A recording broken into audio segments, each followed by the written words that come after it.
नमस्कार दोस्तों, स्वागत है आपका अपने YouTube चैनल केवल संगम मैथ्स विद्याधन सर। कैसे हैं आप सब? आशा करता हूँ सब आप लोग सब घर पे होंगे, स्वस्थ होंगे। अच्छा, बहुत सारे स्टूडेंट का फ़ोन आया सर आप भी YouTube पर आओ, आप भी YouTube पर आओ। बहुत दिन से प्लान कर रहा था, बहुत दिन सोच रहा था कि YouTube पर आएँ। चलिए तो आज हमने स्टार्ट किया आज से YouTube पर वीडियो बनाना। ठीक है भाई, तो आज आप देख रहे हैं हमारे को पहले से टॉपिक डाल रखा है कि हम आपको गुणनखंड के बारे में बताएंगे। अच्छा, गुणनखंड से रिलेटेड जितने सवाल बनेंगे हम आपको सारे बताएंगे। और ये टॉपिक इसलिए हमने स्टार्ट किया है कि आगे इसके बाद जो नेक्स्ट टॉपिक हम लाएंगे वो HCF LCM होगा, लासा और मासा होगा। तो उससे पहले आपको गुणनखंड के बारे में जान लेना जरूरी है। अच्छा, गुणनखंड के साथ में चलिए एक चीज और हम आपको यहाँ क्लियर कर दें, हम आपको गुणज भी बता देते हैं। ठीक है, गुणज माने मल्टीपल।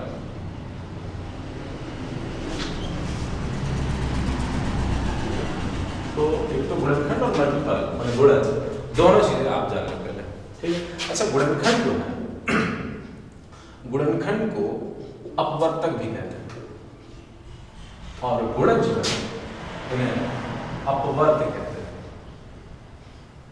अपवर्त कहते हैं। ठीक है।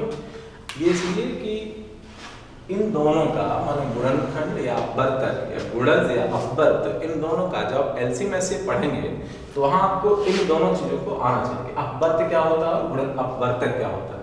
तो अपवर्तक जो है इन्हें गुणनखंड या फैक्टर कहते हैं और अपवर्त जो होते हैं इन्हें गुणज मल्टीपल कहते हैं। ठीक है। तो चलो दोनों को जान लेते हैं पहले, गुणनखंड क्या है और गुणज क्या है। ठीक है। तो हम एक एग्जांपल लेके आपको बता देते हैं। जैसे मान लो आपने कोई संख्या ली, सपोज दैट आपने 12 ली। ठीक है। तो आप ज़्यादा एग्जांपल से आप ज़्यादा क्लियर आपको हो जाएगा और उसके बाद आपको बताते हैं। तो जैसे 12 लिया आपने, अब आपसे बोले कि 12 के गुणनखंड क्या होंगे।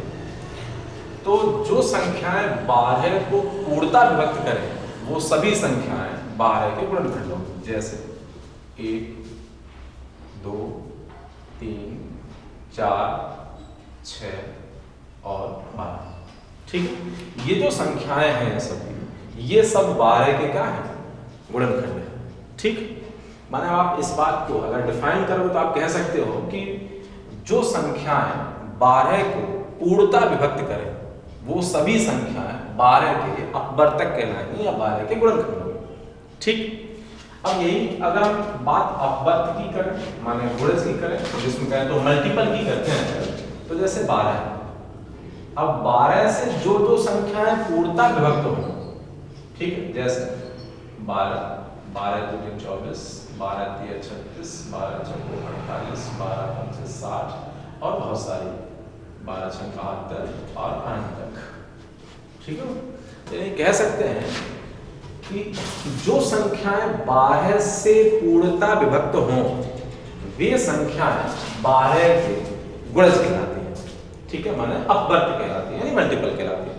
और जो संख्याएं 12 को पूर्णता विभक्त करें वो संख्याएं 12 के गुणनखंड कहलाती हैं या अपवर्तक कहलाती हैं। ठीक है। अपवर्त और अपवर्तक देखो, यहां जब हम बात कर रहे थे 12 के अपवर्त की, गुणज की, तो आप देख रहे हैं 12 के गुणज जो है वो बहुत सारे, हमने कहा ये 12 के गुणज जो है वो अनंत तक है।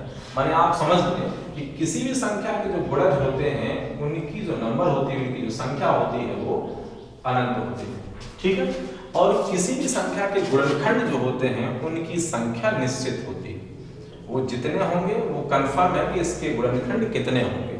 तो जैसे यहाँ 12 के गुणनखंड 1, 2, 3, 4, 5, 6 कितने हैं? 6। तो किसी भी संख्या के गुणनखंड की जो संख्या होती है, अपवर्तक की जो संख्या होती है वो निश्चित होती है, जबकि गुणज की जो संख्या होती है वो अनंत होती है किसी भी संख्या की। जैसे आप गुणा करते रहेंगे, एक बार, दो बार, 3 से 4 से 5 से 6 से 1000 से करोगे तो 12000 हो जाएगा, मतलब बहुत सारे। तो गुणज की संख्या जो होती है वो अनंत होती है, गुणनखंड की संख्या निश्चित होती है। ठीक है।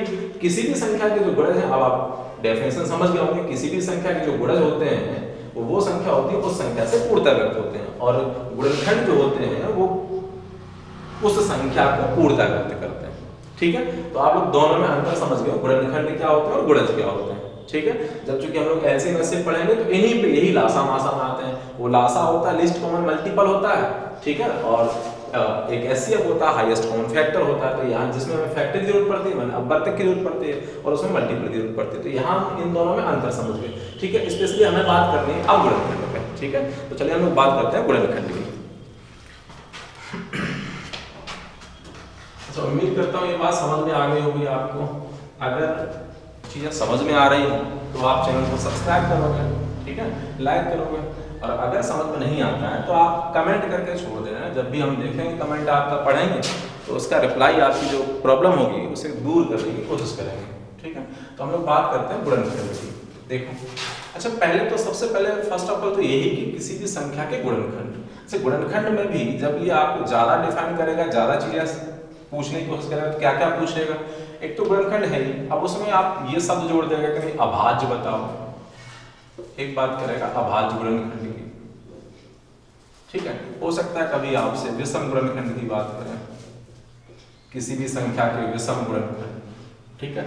और हो सकता है ये बात करें किसी भी संख्या के सम गुणनखंड, ठीक है, सम या विषम गुणनखंड, ठीक है। तो जब गुणनखंड की बात करें किसी भी संख्या के, तो गुणनखंड में तो एक तो सीधे से गुणनखंड, फिर उसके बाद उस गुणनखंड में भी अभाज्य गुणनखंड, या हो सकता है विषम गुणनखंड, या हो सकता है सम गुणनखंड की बात करें, तो आप तब इनसे रिलेटेड जो सवाल पूछेगा तो क्या क्या पूछेगा। तो हम लोग बात करते हैं पहले गुणनखंड की बात कर लेते हैं। या चलिए अभाज्य गुणनखंड की पहले बात कर लेते हैं। अच्छा देखो,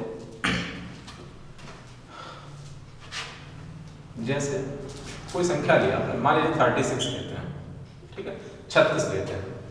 अब 36 के अभाज्य गुणनखंड क्या होंगे, तो आपको पता है 36 के फैक्टर करोगे, गुणनखंड करोगे, तो 36 के गुणनखंड कैसे करोगे आपको पता है।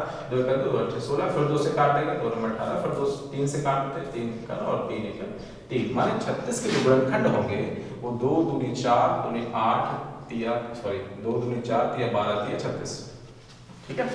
माने 36 के जो अभाज्य गुणनखंड हुए वो 2 2 3 3, माने अभाज्य गुणनखंड की संख्या कितनी है 4, ठीक है।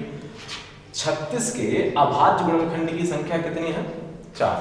अब दूसरी बात कि अगर आपसे ये कहे कि 36 के गुणनखंड बताओ, 36 के गुणनखंड बताओ, गुणनखंड क्या होगा, तो पहले तो आप ये समझ रहे हैं, पहले तो हमने आपसे ये कहा कि 36 के अभाज्य गुणनखंड बताओ। तो जब आपको अभाज्य गुणनखंड बताना है किसी के, तो आपको इस तरह से फैक्टर कर लेते हैं, इस तरह से गुणनखंड करते हैं। इनमें जो संख्या आपने लिखी है 2 2 3 3, इनसे और ज्यादा, इन्हें और ज्यादा तो विभक्त किया नहीं जा सकता, इनकी और ज्यादा तो फैक्टर किए नहीं जा सकते। इसका मतलब कि 36 के जो अभाज्य गुणनखंड है वो 2 2 3 और 3, ठीक। अब 36 के अगर खाली गुणनखंड की बात करें तो आप बताओ सर, हम लिख देंगे ऐसे 36 1 से कट जाएगा, 2 से कट जाएगा, 3 से कट जाएगा, 4 से कट जाएगा, 6 से कट जाएगा, 9 से कटेगा, 12 से कटेगा, 18 से कटेगा, और 36 को 36 से कटेगा। तो माने 36 के गुणनखंडों की संख्या जो है वो 1 2 3 4 5 6 7 8 9, ठीक। 36 के गुणनखंडों की संख्या 9 है, जबकि 36 के अभाज्य गुणनखंडों की संख्या कितनी है 4, ठीक है। तो यहाँ जो हम लोग लिख रहे हैं, माने यहाँ हमने लिख लिया ये सब कि 36 के ये गुणनखंड है, 36 के अभाज्य गुणनखंड है। अगर 36 के गुणनखंड की बात हम कर रहे हैं तो ये चीज हमने लिखी है, क्योंकि संख्या 36 है, हम लिख सकते हैं इसके गुणनखंड सारे, तो हमने लिख लिए। लेकिन हो सकता है कोई संख्या बड़ी होगी, और जब बड़ी संख्या होगी तो आप फिर परेशान होंगे, ये सारे गुणनखंड ये 9 होंगे, या किसी के 20 भी हो सकते हैं, किसी के 24 हो सकते हैं, तो अभाज्य गुणनखंड की संख्या तब आप कैसे जानोगे। तो 36 थी तो हमने भी लिख दिया 9, लेकिन हो सकता है बड़ी संख्या होगी तो फिर आपको प्रॉब्लम होगी कि आप कैसे समझोगे। तो चलिए बताते हैं आपको कि अगर कोई बड़ी संख्या होगी तब आप ये गुणनखंड जो है वो कैसे जानोगे। तो पहले इसी से बता देते हैं 36 के गुणनखंड आप कैसे निकालोगे। देखो, सबसे पहले क्या करोगे, आप इस 36 के अभाज्य गुणनखंड जो लिखे वो लिखो, ये है इसके अभाज्य गुणनखंड, ठीक है।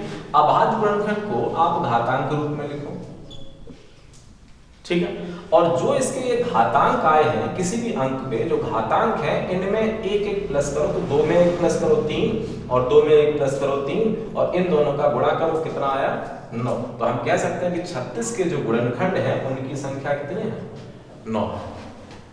बात आगे समझ में। एक और एग्जांपल कोई बता देते हैं आपको, देखो आगे कोई और संख्या लेते हैं, मान लीजिए ले लेते हैं चलिए 48, 48 के गुणनखंड बताने हैं आपको, गुणनखंड क्या होंगे, ठीक है। 48 के गुणनखंड बताओ, 48 के गुणनखंड बताओ। तो जब आप 48 के गुणनखंड जान रहे होंगे तो आपको पता है सबसे पहले आपको क्या करना है, 48 के अभाज्य गुणनखंड करो। क्या गया 24, 12, ठीक है, और 3, सही है। तो लिख लेते हैं 2 गुणा 2 गुणा 2 गुणा 2 गुणा 3, ठीक है। 2 दूनी 4 दूनी 8 दूनी 16 3 48, ठीक है। ये अभाज्य गुणनखंड, ठीक।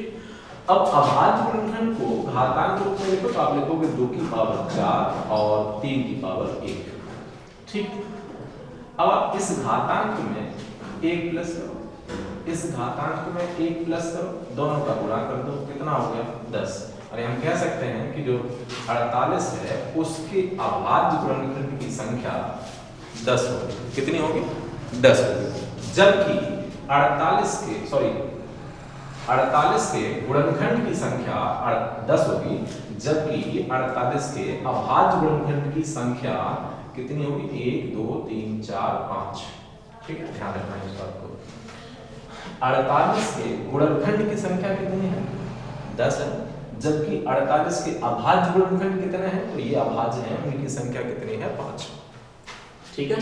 चलिए एक और 2 उदाहरण बताते हैं आपको समझ में आ जाए। जहां समझ में ना आए वहां आप हमें कमेंट करके बता दो कि सर हमें ये बात समझ में नहीं आया आपकी, ठीक है। जब आपको समझ में आए तो हम आपको कुछ और कोशिश करते हैं, कुछ और दोबारा से कई सारे उदाहरण बताते हैं आपको। जैसे आगे देखिए एक और उदाहरण लेते हैं, मान लो आपको लेते हैं 60, ठीक है। 60 के गुणनखंड, 60 के गुणनखंडों की संख्या क्या होगी? संख्या क्या होगी, ठीक है। तो सबसे पहले आपको क्या करना है, 60 के अभाज्य गुणनखंड करो। 60 है, 2 से काट देते हैं, 30 हो गया, 2 से फिर 15 हो गया, 3 से 5 और 5 से 5, ठीक है। बस 2 दूनी 4 दिया 12 पंचे 60, ठीक है। इन्हें आप घातांक के रूप में लिखो तो 2 की पावर 2 लिखोगे, 3 की पावर 1 करो, 5 की पावर 1, ठीक।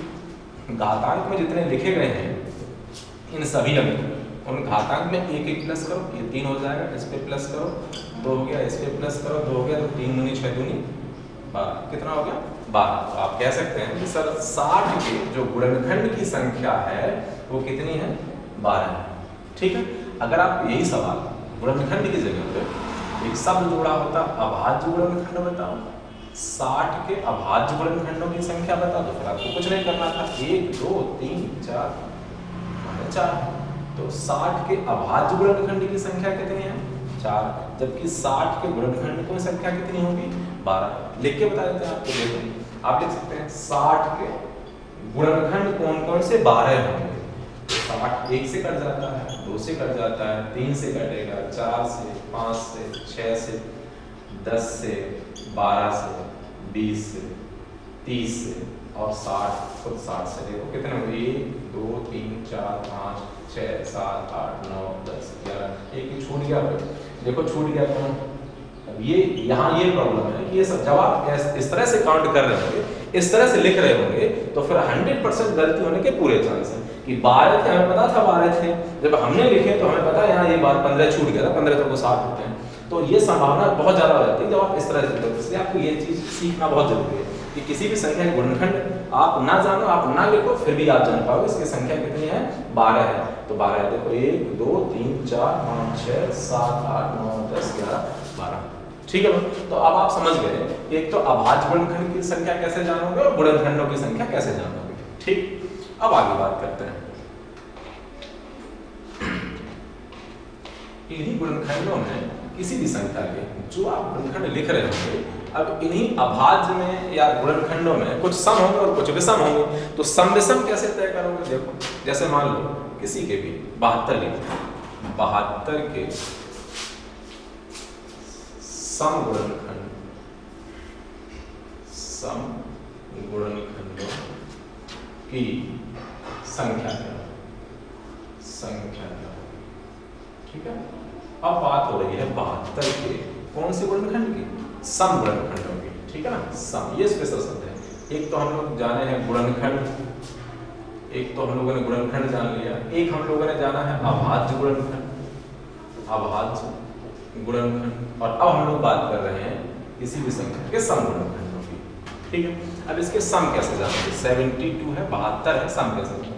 सबसे पहले तो आप 72 के अभाज्य गुणनखंड लिखो, 2 दूनी 4, दूनी 8, तिया 24, तिया 72, ठीक है भाई। इसे आप घातांक के रूप में लिखो, 2 की पावर 3 और 3 की पावर 2, ठीक है।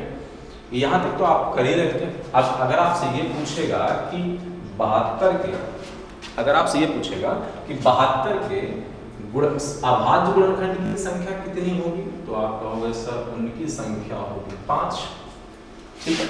अगर आपसे कहे कि सर 72 के केवल गुणनखंडों की संख्या कितनी होगी, तो आपको फिर पता है कि सर घातांक में 1 प्लस कर दो और गुणा कर दो, तो कितना हो गया? 12 हो गया, ठीक है। लेकिन अब बात है किसकी? सम गुणनखंड। तो अब आप सम कैसे जानोगे? देखो करना क्या है, ये जो आपने अभाज्य गुणनखंड लिखे हैं, इनमें जो आधार लिखे गए ना, ये इनमें देखो कौन कौन से इसके सम वाले हैं। तो सम गुणनखंड जो है वो एक ये 2 है, बस ये तो विषम है, तो ये सम गुणनखंड है। इस पे जो घातांक लिखिए उसे लिखो, और विषम वाले को जो घातांक लिखिए उसमें 1 प्लस करो और इनका गुणा कर दो, बस। तो किसी भी संख्या के सम गुणनखंड आप इस तरह से निकाल पाएंगे। 72 के सम गुणनखंड आपको पता है कितने होंगे? 9, ठीक है। बात आगे समझ में। 72 जो है, 72 के जो हमने गुणनखंड किए, अभाज्य गुणनखंड किए, तो 2 दूनी 4, दूनी 8, 24 किए, 72 माने अभाज्य गुणनखंड की संख्या तो 5 है। लेकिन अगर गुणनखंड की बात करेंगे तो घातांक के रूप में लिखा और सबकी घातांक में 1 प्लस करके गुणा कर दिया, तो इनकी संख्या हुई कितनी? 12। अब कैसे? अब उसके बाद एक बात सम की है, तो सम कैसे निकालेंगे? तो जो सम गुणनखंड है उसका घातांक तो वही लिखना है, उसमें +1 नहीं करना, लेकिन जो विषम गुणनखंड है उसमें +1 करके गुणा कर देना दोनों का। तो यहाँ तो 3 ही रखना है, लेकिन विषम वाले पे 1 प्लस कर दो, जो गुणा कर दो, तो 3 का 9 है। तो विषम सम गुणनखंड की संख्या कितनी होगी? 9, ठीक है। अब अगर बात करते हैं इसके, चलिए आगे देखो, यही बता देते हैं आपको। अगर बात करता है आपसे कि विषम गुणनखंड बताओ, 72 के विषम गुणनखंड की संख्या बताओ, बाकी संख्या से 72 के विषम गुणनखंड बताओ, तो विषम कैसे बताओगे? अब एक चीज तो आप यहाँ से अगर आप दिमाग लगा देते यहाँ से ही बता सकते हैं कि सर गुणनखंडों की संख्या है 12 और उसमें से सम गुणनखंड है 9, वो हटा दो सर, तो कितने बचेंगे? 3, तो 3 बचेंगे, ठीक है। तो विषम गुणनखंड की संख्या कितनी बचेगी? 3, क्योंकि 72 के कुल गुणनखंड कितने हैं? 12, और उन 12 में से सम गुणनखंड कितने हैं? 9, तो टोटल 12 में से सम वाले 9 हटा दो, जो बचेंगे वो विषम है। एक तो ये तरीका है। दोबारा से अगर आप ये नहीं लगाओगे, सीधा निकालना, तो देखो कैसे करोगे। कुछ नहीं करना, अगर आपसे वो 72 या किसी भी संख्या के विषम गुणनखंड पूछता है, तो आपको क्या करना है? जब आप ये अभाज्य गुणनखंड किए, इनमें से देखो जब आप घातांक के रूप में लिख रहे हैं, तो जो अभाज्य गुणनखंड, जो इसके विषम गुणनखंड है, वो देखो कौन है, तो केवल एक है 3, ठीक।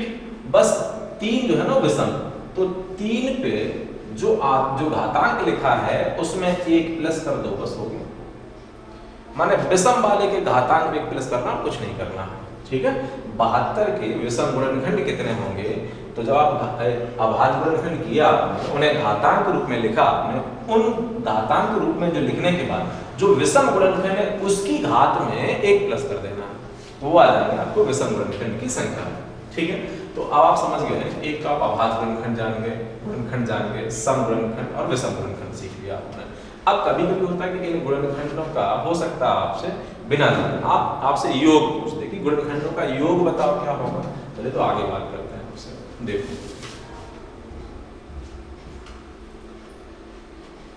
किसी एक संख्या को लेकर आपको एग्जांपल बताया था, फिर आप खुद से प्रैक्टिस करेंगे। जैसे 36 के गुणनखंडों का योग क्या होगा, ठीक है। 36 के गुणनखंडों का योग क्या होगा, ठीक है। चलिए तो सारी चीजें एक एक चीज क्लियर करते हैं आपको। पहले तो हम 36 के अभाज्य गुणनखंड लिखते हैं।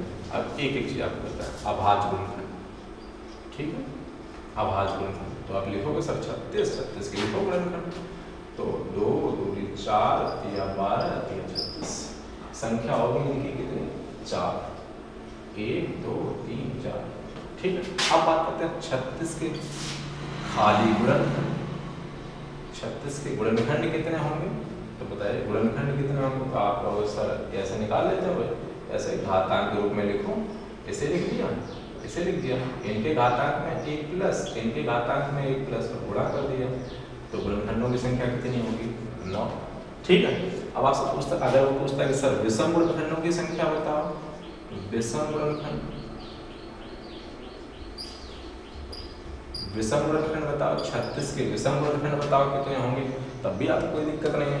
36 के जो भी आपने गुणनखंड लिखे ना अभाज्य, उनमें विषम वाले की घात देखो कितनी है, तो विषम में 3, 3 पे घात कितना है 2, 1 प्लस कर दो इसमें, बस हो गया, विषम गुणनखंड की संख्या हो गई 3, ठीक है। अगर आपसे इसी में पूछता है कि सम गुणनखंड की संख्या बताओ, सम गुणनखंड की संख्या बताओ, ठीक है, तो आप क्या बताते हैं, कुछ नहीं करना आपको, सम वाले घात देखो कितनी है 2, विषम वाले घात कितनी है 2, उसमें 1 प्लस करना है, सम वाले में कुछ नहीं करना, ठीक है। सम की घात वही लिखनी है, लेकिन विषम वाले में 1 प्लस करके बस 3 दूनी 6, इसकी संख्या 6, देखो टोटल 6 सम है, 3 विषम है, टोटल कितने होंगे 9। आप एक बार लिख के देख लो यहाँ पे, चलो यहाँ लिखते हैं 36 है ना, 36 के कौन कौन होंगे, तो 1 2 3 4 6 9 12 18 और 36, यही है सारे। अब देखो इसमें कितने सम है कितने विषम है, तो आपको पता चलेगा, देखो 1 2 3, तो 3 के लिए विषम है, ठीक है ना, और बचे कितने देखो 1 2 3 4 5, तो 6 सम है, टोटल कितने हो गए 9। तो ये रही बात अभाज्य गुणनखंड, गुणनखंड, विषम गुणनखंड और सम गुणनखंड की, ठीक है। अब हम लोग बात करते हैं 36 के गुणनखंडों के योग की, ठीक है। तो योग हम बता देते हैं आपको, अब योग आप कैसे करोगे, देखो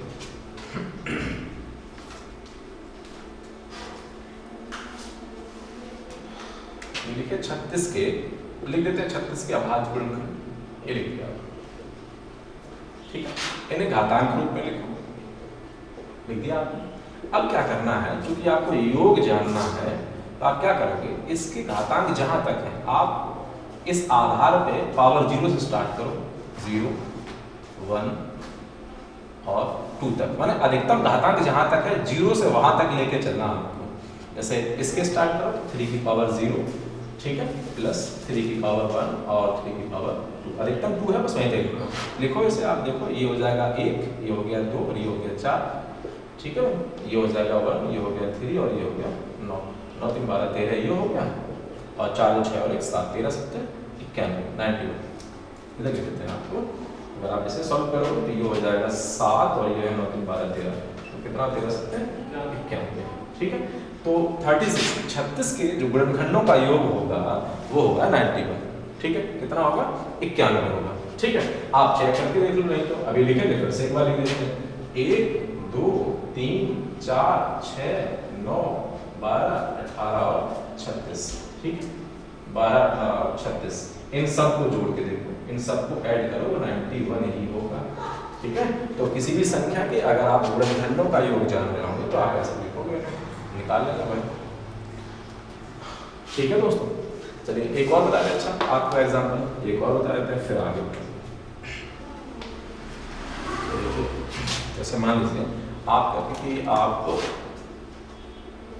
चलिए 48 के गुणनखंडों का योग बताओ, ठीक है, तो 48 के गुणनखंड करो, 2 दूनी 4 दूनी 8 दूनी 16 3 48, इन्हें घातांक के रूप में लिखो, तो 2 की पावर 4 लिखोगे, 3 की पावर 1 लिखोगे। अब क्या करोगे यहाँ पे, चूंकि हमें जानना है योग, तो जब आपको योग जानना है तो 2 की पावर 0, 2 की पावर 1, 2 की पावर 2, 2 की पावर 3 और 2 की पावर 4 तक, अधिकतम 4 है वहीं तक लेके चलना है, ठीक है। 3 की पावर 0 और 3 की पावर 1 तक। आप देखो यहाँ पे ये हो जाएगा 1, ये हो गया 2, ये हो गया 4, ये हो गया 8 और ये हो गया 16, ठीक है भाई। और इसको देखो 1 और ये 3, तो 16 18 24 28 28 30 31, ये हो गया 31 और ये हो गया 4। अब आप गुणा करोगे इसके अंदर 4 4 12, ठीक है 124। तो आप कह सकते हैं कि सर 48 के गुणनखंड जो होंगे उनका जो योग होगा वो 124 होगा। ठीक है, आप चेक करके देख लो 48 के गुणनखंड देखो 1 2 3 4 6 8 8 12 16, ठीक है, और 24 और 48। ठीक है, देखो कितने हो 1 2 3 4 5 6 7 8 9 10। इन सब का गुणा करके जोड़ के देखूंगा तो वो आएगा कितना 124। ठीक है, चाहो तो आप कैलकुलेशन करके देखो कितना हो 1 2 3 3 6 6 4 10 और 10 और 6 16 और 16 24 हो गए, 24 और 2 26 36 हो गए, 36 और 42 52 हो गए। ठीक है भाई 52 और ये 100 हो गए 124 हो गया। इन सब का योग जो है वो 124 है।